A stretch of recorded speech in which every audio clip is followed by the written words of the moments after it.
여러분 누가복음 15장에 잃어버린 것을 찾는 이야기의 세 가지가 펼쳐지고 있죠.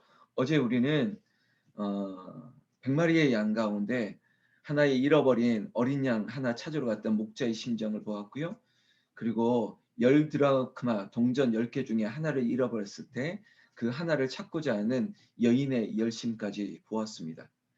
오늘 이 잃어버린 것들을 찾는 마지막 세 번째 이야기가 대미를 장식하고요. 이것이 무엇보다도 그 앞에 있던 두 가지 이야기보다도 더 극적인 그 아버지의 사랑을, 하나님의 마음을 우리에게 알려주고 있습니다. 참 잘 아는 이야기입니다. 그리고 심지어 탕자의 이야기라고 전해지는 이야기, 비유죠. 여러분 그럼에도 불구하고 저는 이 이야기를 탕자의 이야기로 탕자의 시선에 머물러서는 안 된다고 봅니다. 여러분 이 이야기의 주인공은 누가 뭐래도 탕자가 아니라 아버지가 되는 게 맞습니다. 물론 극적인 모습을 보면 탕자가 드라마틱한 주인공처럼 펼쳐지겠지만 그렇지 않습니다. 묵묵하게 하염없이 기다리는 아버지의 시선과 그의 모습을 마치 스포트라이트 하듯이 조명시켜 보아야 되는 것입니다. 제가 오늘 소나무 향기를 통해서 소개할 그림 중에도 렘브란트가 그렸던 네덜란드의 화가죠. 렘브란트의 그림 중에 이 탕자의 이야기로 그림을 그렸던 아주 유명한 그림이 하나가 있습니다. 제목을 뭐 탕자의 귀향이라고 되어 있는데요. 이 그림에서도 나중에 보게 된다면요. 아버지 앞에 무릎 꿇은 탕자의 뒷모습보다 아버지가 그 아들을 껴안고 있는 아버지의 인자로우신 얼굴과 그의 어깨, 그의 손을 주목하게 만듭니다.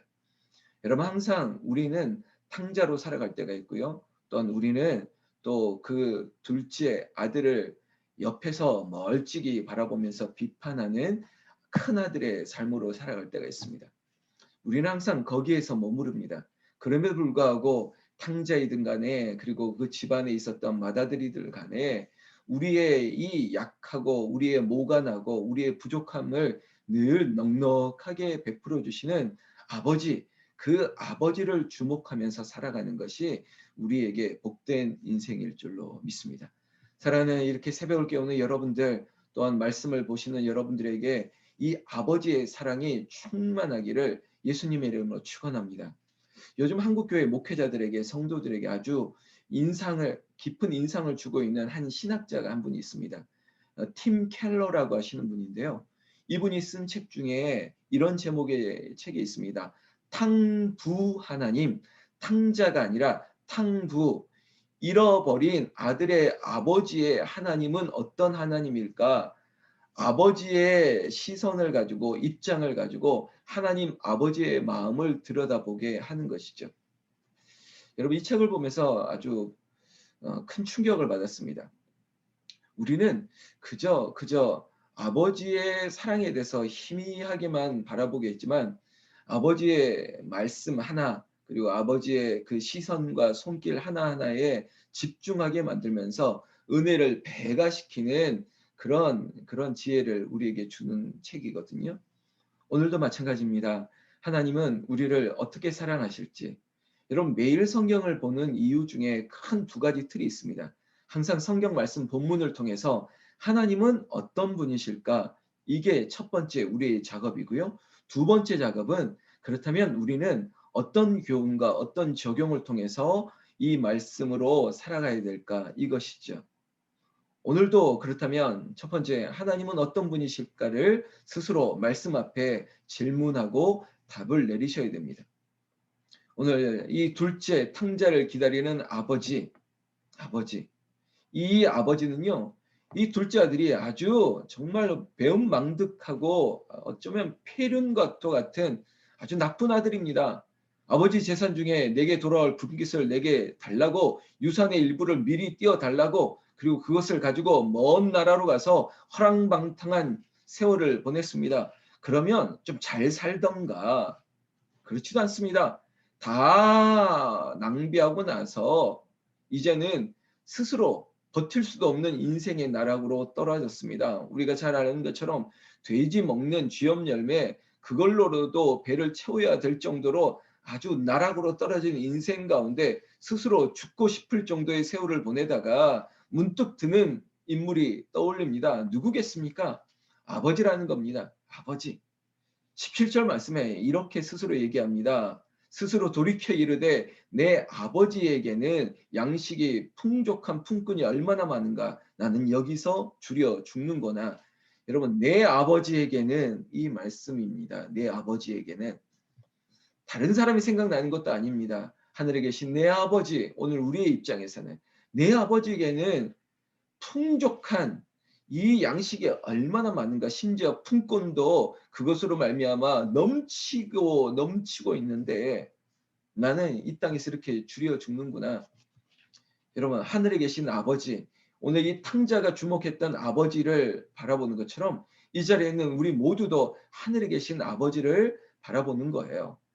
하나님께서 얼마나 풍성하신 분인데 지금 우리가 영혼이 그리고 우리의 삶이 궁핍하게 살아가는 것 아닙니까?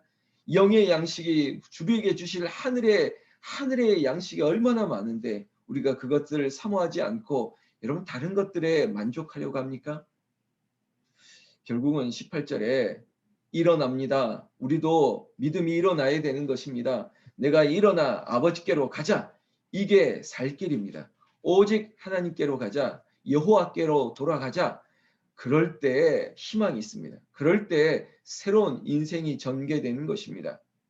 그는 오늘 이 성경에 나오는 당자는 19절부터 그가 아버지께로 돌아가서 그래 마땅히 죄가 있다면 죄에 대한 심판도 달게 받겠다라고 하는 그런 마음을 가지고 돌아갑니다. 19절에 마치 독배가듯이 연습하면서 지금부터는 아버지의 아들이라 일컬음을 감당하지 못하겠나이다. 나를 품꾼에 하라로 보소서. 이러한 독백을 하면서 연습을 하면서 아버지께로 가는 것이죠. 여러분 여기까지 이 둘째 탕자에게 스포트라이트 카메라 앵글이 갔다면 이제는 전환됩니다. 20절 말씀에 이에 일어나서 아버지께로 돌아가니라. 가는 길에 아직도 거리가 먼데 아버지가 그를 보고 측은히 여겨 달려가 목을 안고 입을 맞췄다는 것이죠. 여러분 그냥 지나칠 수 있는 대목이 아닙니다. 언제 올 줄 아는 아들 그리고 어느 곳에서 올 줄도 모르겠는데 여러분 아버지가 갑자기 달려들고 있다는 것이죠. 그것도 거리가 먼데 치근히 여기면서 달려와 끼얹고 목을 안고 입을 맞추고 얼마나 반갑고 얼마나 좋았으면 그리고 그 멀리 있는 자식을 알아보고 달려왔다는 것입니다. 이 자리에 있는 우리 엄마들은 다 알지 않습니까? 멀리 있는 자식 울음소리는 누구보다도 다 들리지 않습니까? 알아듣습니다. 저 멀리서 오는 애가 우리 애라는 거 압니다. 논산훈련소에 다 머리 빡빡 깎고 또 국방색 옷 입고 다 똑같이 보이는 것 같은데 내 자식은 뚜렷하게 보입니다. 저놈이 내 자식이라고 다 보이지 않습니까? 엄마니까 보입니다. 엄마니까 내 자식 보이는 거예요. 아버지니까 내 자식을 아는 겁니다. 목자는 양을 알고 양은 목자의 음성을 듣고 서로 아는 것이죠. 하나님은 우리의 모든 것을 아십니다. 우리가 허랑방탕한 세월을 죄 가운데 보내는 세월을 그것까지 알고 있습니다. 그러나 여전히 돌아오기를 원하는 것이죠. 천부여 의지 없어서 손들고 옵니다. 주 나를 외면하시면 어디로 가나이까 하면서 내 죄를 씻기 위하여 아버지께로 가는 모습이 탕자의 모습입니다. 여러분 그렇게 안아주시는 그 사랑 앞에 여러분 폭포수와 같은 눈물이 쏟아지지 않겠습니까? 폭풍 오열을 할 것입니다. 아들아 아들아 내 아들아. 여러분 22절에 아버지가 종들에게 말하죠. 자 제일 좋은 옷을 제일 좋은 것 가지다가 입히는 겁니다. 그리고 23절에 살찐 송아지를 끌어다가 잡으라 우리가 먹고 즐기자 이런 거 아닙니까? 제가 뭐 이 설교할 때 농담하지 않습니까? 이 장면에서 가장 슬픈 사람은 누굴까? 물론 사람은 아니겠지만 이 살찐 송아지라는 거죠. 다 기쁘죠. 근데 지금 잡아먹혀야 될 거는 살찐 송아지밖에 없습니다. 여러분 조심해야 됩니다. 그냥 송아지도 아니고 살찐 송아지가 잡혀 먹습니다. 여러분 긴장하셔야 돼요. 살찌면 안 됩니다. 성경 말씀 24절에 이 네 아들은 죽었다가 다시 살아났다고요. 죽었다고 다시 살아난 겁니다. 잃었다가 다시 얻었다는 겁니다. 그리고 즐거워한다는 것이죠. 여러분 하나님은 과거를 묻지 않습니다. 여러분 과거를 묻지 않아요. 지금이에요. 지금.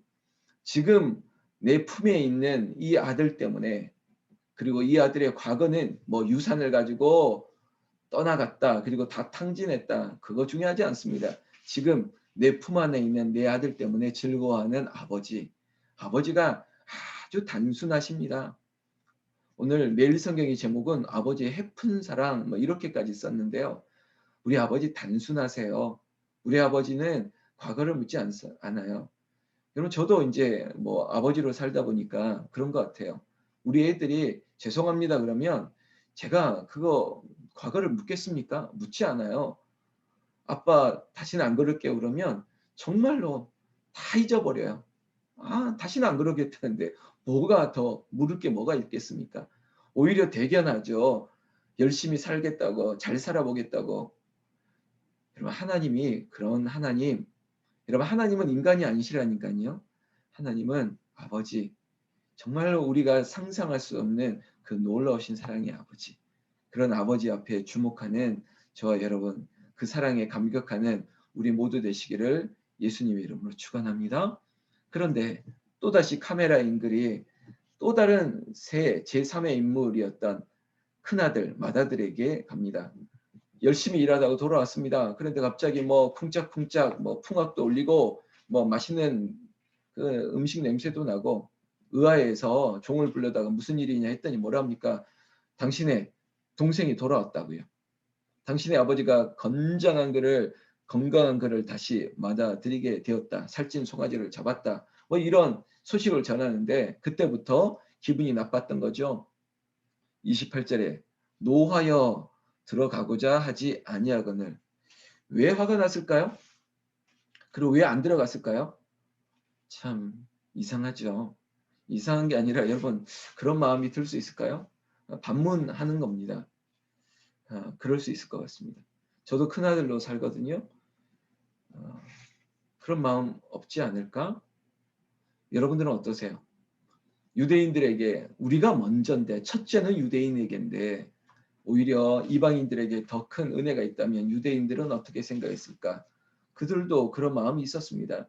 바리새인과 서기관들과 율법 교사들이 그런 마음들이 늘 있었던 거예요. 우리가 율법을 알고 우리가 안식일을 지키고 우리가 모세의 율법을 알고 있건만은 아니 저 죄인들이 어찌 저렇게 이런 마음이 마다들의 마음인 것이죠.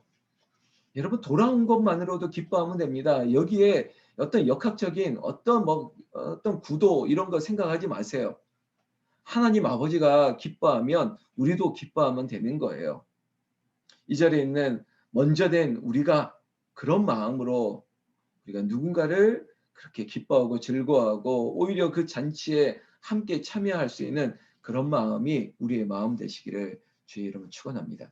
한국교회가 우리 한국교회 성도들이 늘 그런 마음으로 문을 열어야 돼요. 마다들과 같은 마음이 돼서는 안 됩니다. 처음 뭐 나중된 자가 먼저 된다 이 말에 뭐 기분이 언짢으십니까? 그럴 필요 없습니다. 왜냐하면 하나님께서는 아버지의 마음은 늘 그랬습니다. 둘째를 바라보면서 기뻐할 뿐만 아니라 큰아들에 대한 늘 신뢰를 잃지 않았습니다. 왜냐하면 31절에 아버지가 이런 말씀을 하죠. 왜냐하면 큰아들이 아유 나를 위해서는 뭐 아무것도 해준 것 없지 않습니까?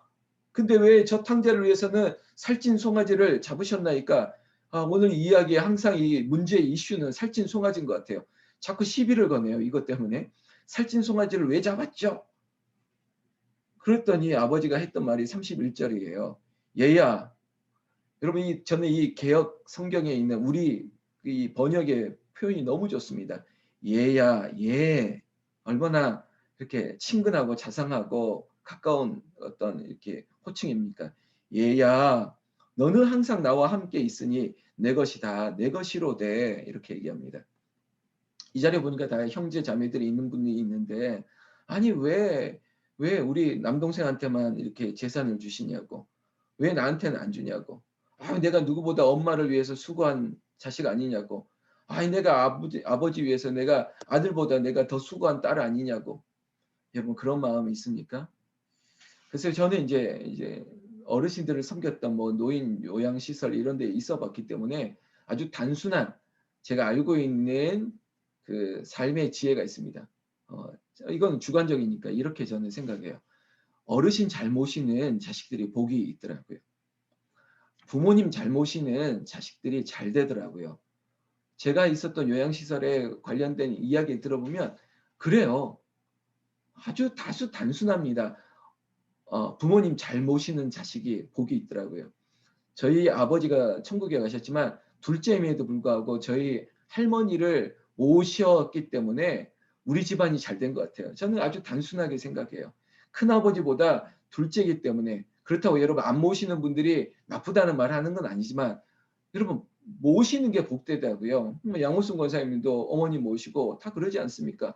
지금 뭐 이복희 집사님도 어머님 모시고 있고 이런 세월 정현옥 권사님 아버님 또 옆에 요양원에 모시고 이렇게 늘 살피는 삶을 보면 그분들이 복된 거예요. 또 이 자리에 있는 분들 다 그렇게 시어머니 모시고 아버님 모시고 그랬던 세월들이 있는 거 제가 누구보다 알고 있습니다. 그게 복되다는 거예요. 그게 억울한 게 아니에요. 여러분 하나님이 어디 있냐 물으면 하나님은 어린 소자에게 있고요. 당신들이 모시고 있는 어머니의 얼굴에 우리 하나님이 계시는 거예요. 그렇게 섬기는 게 복된 거예요. 그리고 그와 함께 있는 게 하나님과 함께 있는 것이죠. 아버지가 말했습니다. 얘야 너는 항상 나와 함께 있으니 내 것이 다 네 것이 아니냐. 이거보다 더 큰 은혜가 어디 있습니까? 이거보다 더 큰 복이 어디 있어요? 다 네 것이었어. 그걸 몰랐을 뿐이에요. 성경 말씀에 이렇게 마지막을 마무리하고 있습니다. 32절에 이 네 동생은 죽었다가 살아났다. 여러분 큰아들이 동생을 동생이라고 여기지 않고 있는 이 마당에 아버지는 그 마음까지 알아요. 너의 동생이야. 너의 동생. 얘가 네 동생인데 지금 무슨 생각해. 얘는 네가 받아야 될 장자의 복이 없어. 그리고 얘는 다 소진했어. 너는 지금까지 누리고 이 모든 것도 다 네 것이야. 불쌍히 여겨. 너희 동생이야. 죽었다가 살아났지 않니? 잃었다가 얻었지 않니? 그러니 그냥 이 사실만으로 우리가 즐거워하고 기뻐하는 것이 마땅하다. 이렇게 또 자세하게 자상하게 얘기하고 있습니다. 사랑하는 새벽의 기도 용사 여러분, 아버지의 마음이 우리의 마음이기를 원합니다. 이 자리에는 우리 성도들의 마음이기를 원합니다. 여러분 그 마음으로 넉넉하게 우리도 그렇게 좀 베풀었으면 좋겠습니다. 누구에게? 남편에게. 그리고 아니면 내 지금 모시고 있는 어머니에게, 아버지에게, 그리고 내 자녀들에게, 그리고 또한 내 가까이 있는 누군가에게, 또 우리 교회의 시선으로 본다면 우리가 또 우리와 함께할 공동체의 일원이 될 누군가에게 아버지의 마음으로 그렇게 품고 껴안을 수 있는 넉넉한 그리스도인의 사랑이 아버지의 사랑이 넘치는 여러분들 되시기를 예수님의 이름으로 축원합니다.